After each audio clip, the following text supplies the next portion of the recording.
ओम नमः शिवाय। तो शिव सूत्र का जो तीसरा सूत्र है वो है योनि वर्ग कला शरीरम। तो इस सूत्र में शिव कहते हैं कि तुम्हारा जो कर्ता का भाव है, तुम्हारे मन की जो कामना है, वही तुम्हारे जन्म का कारण है। इसलिए अध्यात्म में एक वर्ड यूज किया जाता है मोक्ष।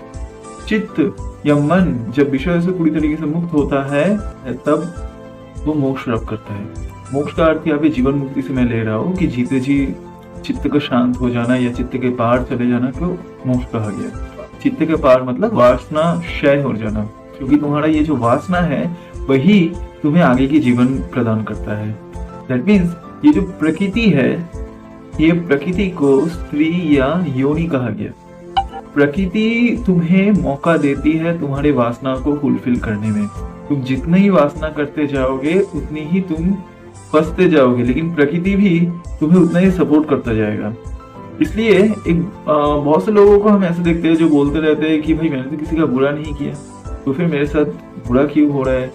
संसार द्वैत में चलता है। अगर तुम परम ऊर्जा या चेतना की दृष्टिकोण से देखोगे तो सब अद्वैत है। यहाँ पे जीवन और मृत्यु एक ही है, लेकिन सांसारिक दृष्टिकोण से मृत्यु या जितने भी रोग है वो कष्टदायक है। हालांकि वो जीवन का ही हिस्सा है। जीवन की शुरुआत हुई है तो अंत तो होगा ही। मान लीजिए कि आपने कोई फिल्म आप देखने गए, फिल्म का बिगिनिंग होगा तो उसका क्लाइमेक्स जरूर होगा। वैसे ही जीवन है, यहाँ पे दोनों को एक साथ एक्सेप्ट करना होगा और त्यागना भी अगर है, इससे पार भी अगर जाना है तो भी दोनों को एक साथ छोड़ना होगा।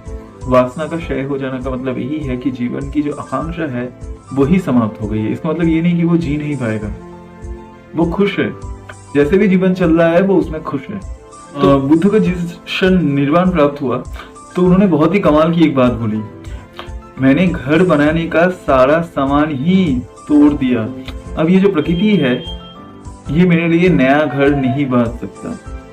दैट मीन्स ये जो तुम्हारा डिजायर है वही वो मटेरियल है जहां से नया घर या नया जन्म होता है। तो इसलिए यहाँ पे शिव सूत्र में शिव कह रहे हैं कि ये जो तुम्हारा वासना रूपी बीज है वही आगे जाके शरीर रूपी वृक्ष प्रदान करता है।